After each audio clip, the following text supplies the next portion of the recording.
नाजिम भाई, बहुत सारी चीजें हैं। अभी बहुत सारे लोगों को लगता है कि जब योगी जी बोलते हैं तो तुष्टीकरण की बात करते हैं, हिंदुत्व की बात करते हैं, मुस्लिमों को अलग करने की बात करते हैं। क्या लगता है आपको? क्या कहेंगे आप? हाँ। क्या वास्तव में हाँ। उत्तर प्रदेश में अगर विकास होगा तो वो किसी एक जाति विशेष धर्म के लिए होगा? क्या उत्तर प्रदेश में अपराधी मारे जाएंगे तो क्या किसी एक जाति विशेष धर्म के लिए होंगे? हाँ। हाँ, संजय गिरी जी, मेरी आवाज आप तक जी आ रही जी है? जी, आ रही है, बोलिए आप।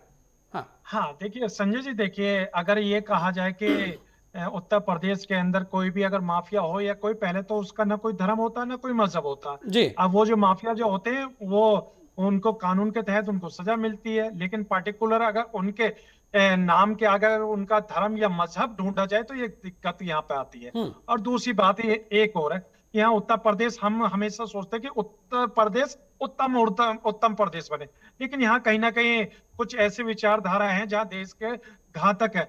अभी आपने देखा होगा एक घटना घटी थी जहां एक महिला के दरवाजे पे आकर कुछ लोगों ने आकर किस तरीके से अभद्र भाषा का प्रयोग करा था और खूब इतनी गंदी गंदी गालियां दी थी। तो मैं तो माननीय योगी जी से अपील करूंगा कि भी ऐसे लोगों के खिलाफ रासुका के तहत कार्रवाई हो, ताकि हमारी बहन बेटियां, जो सुरक्षा की बात होती है वो सुरक्षित रहे। लेकिन पार्टिकुलर वो एक समुदाय से आती है तो उस समुदाय को देखते हुए दूसरे समुदाय वालों ने बहुत ही अभद्र भाषा का प्रयोग करा था। और सब दो, पहली बात तो ये होगी, और दूसरी बात ये मैं कहना चाहता हूँ कि देखिए योगी जी तो उत्तर प्रदेश के तेजस्वी मुख्यमंत्री है।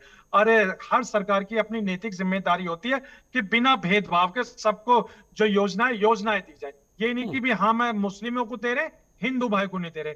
अगर यहाँ पर अगर योजनाओं में अगर भेदभाव होता है तो सुप्रीम कोर्ट बैठा हुआ है, तो सुप्रीम कोर्ट में जाके अपनी बात रख सकते हैं कि यहाँ पे योजनाओं का लाभ एक समुदाय को मिल रहा है, दूसरे को नहीं मिल रहा। अगर ये कह दे ना कि हाँ यहाँ सिर्फ मुसलमानों को पूरी योजनाओं का लाभ हो रहा है, आवास से विकास है, पीएम योजना, बहुत सारी ऐसी, और उसके साथ साथ आयुष्मान कार्ड की भी बात होती है। तो देखिए योजना जो भारत सरकार की होंगी या राज्य सरकार की होंगी वो हर समुदाय को उसका हम्म। लाभ मिलेगा, किसी एक समुदाय को लाभ नहीं मिल सकता। और यहाँ देखिए उत्तर प्रदेश के अंदर जिस तरीके से शासन में प्रशासन की बात है, आपने देखा होगा कि हाथरस की घटना भी हम लोगों को याद है कि हमारी बेटी के साथ क्या हुआ था, रात के अंधेरे में किस तरीके से अंतिम संस्कार हो गया था। और आपने उन्नाव की घटना को भी देखा होगा। लेकिन फिर भी हम ये कहते हैं कि बेटी को सुरक्षा मिलनी चाहिए। बेटी बेटी होती है, चाहे वो हिंदू की हो या मुस्लिम की। हम्म। और उसके साथ एक चीज और है जो हमेशा हम लोगों के दिल में एक टस सी लगी हुई है संजय जी, एक बुलडोजर का मामला ऐसा आता है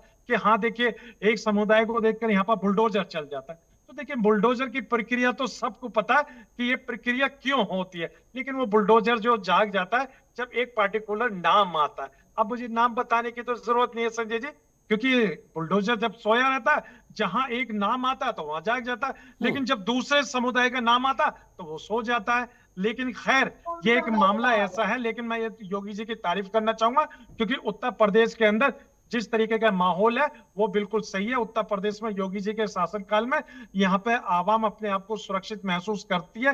ये बिल्कुल काबिले तारीफ है। चाहे हमारी बहन बेटी रात के अंधेरे में निकल जाए या व्यापारी सड़कों पे आ जाए या 69,000 उर्दू शिक्षक अपनी बहाली के लिए अपील करते रहे, कहते रहे, मतलब यह सब सुरक्षित है उत्तर प्रदेश के अंदर। और हम तो तारीफ करते हैं योगी जी के, योगी जी के शासन काल में सब सुरक्षित है।